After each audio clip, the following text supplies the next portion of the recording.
करेंगे क्या कुछ हो रहा है नरेंद्र मोदी के खिलाफ। मोदी के खिलाफ जनता परिवार एकजुट हो गया है और महामोर्चा बनाया गया है।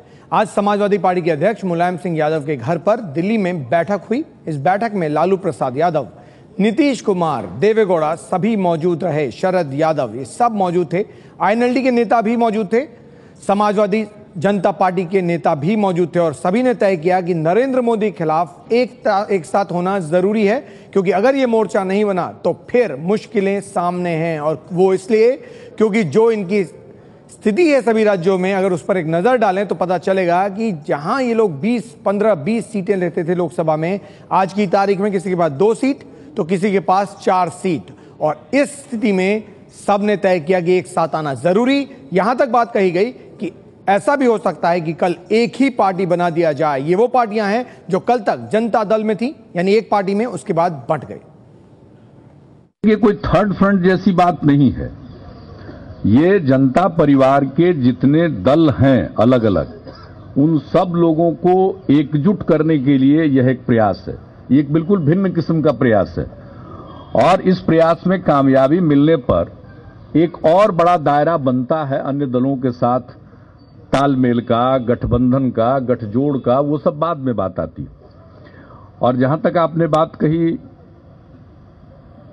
ममता बनर्जी जी की, तो इन बहुत सारे विषयों पर चर्चा हुई, लेकिन अभी जितनी बात तय हुई है उसी का मैंने उल्लेख किया। हर चीज को डिस्कस किया, पूरे देश के पॉलिटिकल सिचुएशन को डिस्कस किया गया, अलग अलग राज्यों को भी डिस्कस किया गया और इसी में तो सहमति बनी कि कम से कम हम लोग जो यहां बैठे हैं यह एक बार तय कर लें कि हम लोग एकजुट होंगे। तो ये तय हुआ कि हम एकजुट होंगे और आगे बढ़ेंगे।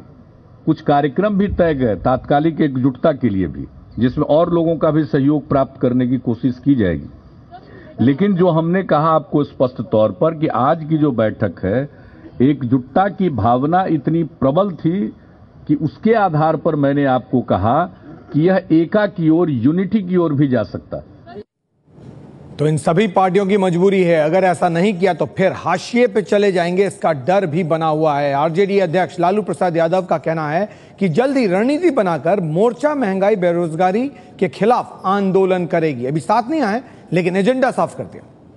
हम नौजवानों का, देश की जनता का लड़ाई हम लोग बहुत जल्दी शुरू करेंगे और एकता के तरफ ये हम सब लोग नेता चर्चा किए हैं, हम लोग बढ़े हैं।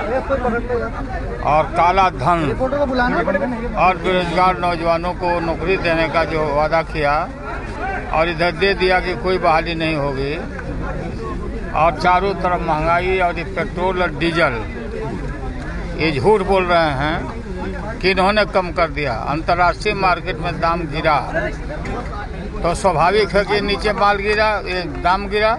किसानों का, नौजवानों का, बेरोजगारी का और ये सब महंगाई से लेकर सब बात को हम लोग बहुत जल्दी कार्यक्रम बना के युद्ध छेड़ेंगे। हम लोग एक होने के दिशा में हम लोग आज यहाँ बीज डाला गया है, इसको और आगे बढ़ाना है विमर्श वगैरह करके अपने साथियों से, पार्टियों में सब लोगों से, अदर पार्टियों से मिल करके।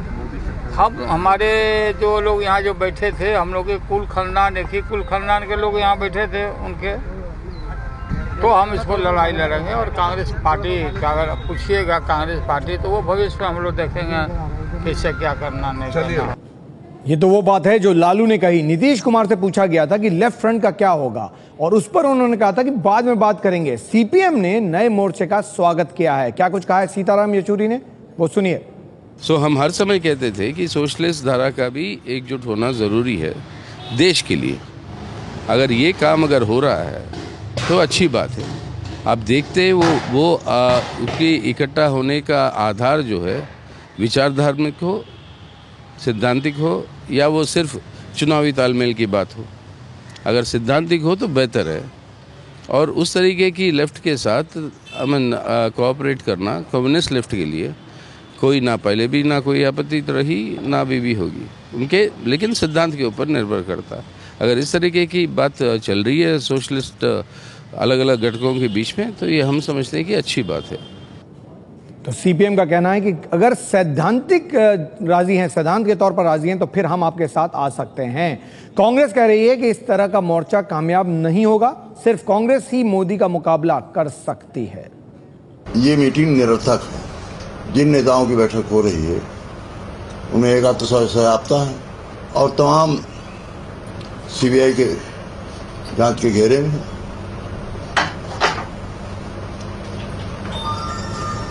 ऐसे नेता और ऐसी पार्टियां भाजपा का मुकाबला नहीं कर सकती।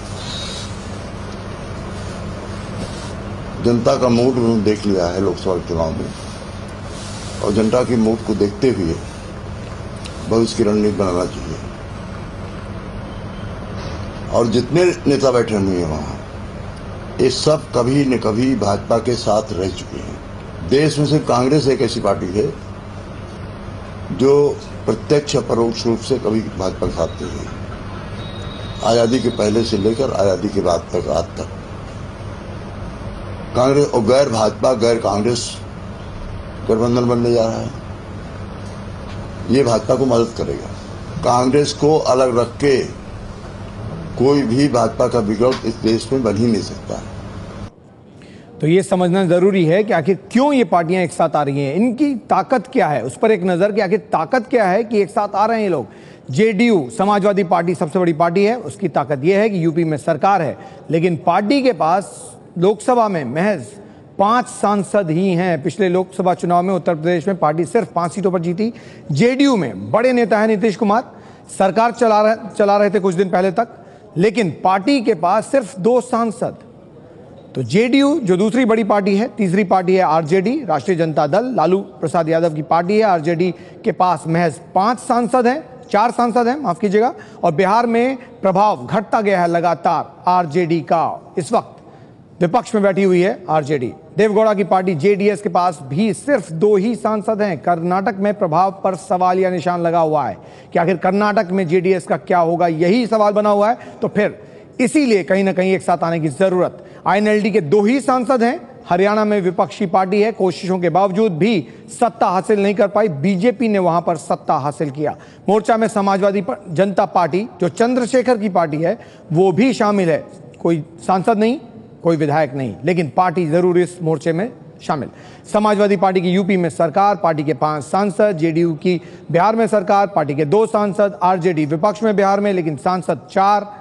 जेडीएस के सांसद 2। आप समझ सकते हैं कि क्या कारण है कि ये सभी पार्टियां एक साथ आ रही हैं। अगर एक साथ नहीं आए तो फिर डर ये है कि कहीं राजनीतिक तौर पर ये सभी पार्टियां, ये सभी नेता हाशिए पर ना चले जाएं, क्योंकि जिस तरह से नरेंद्र मोदी और बीजेपी का प्रभाव बढ़ता जा रहा है, उसके बाद इन पार्टियों को डर लगता है कि अगर साथ में नहीं आए तो फिर अस्तित्व ही खत्म न हो जाए।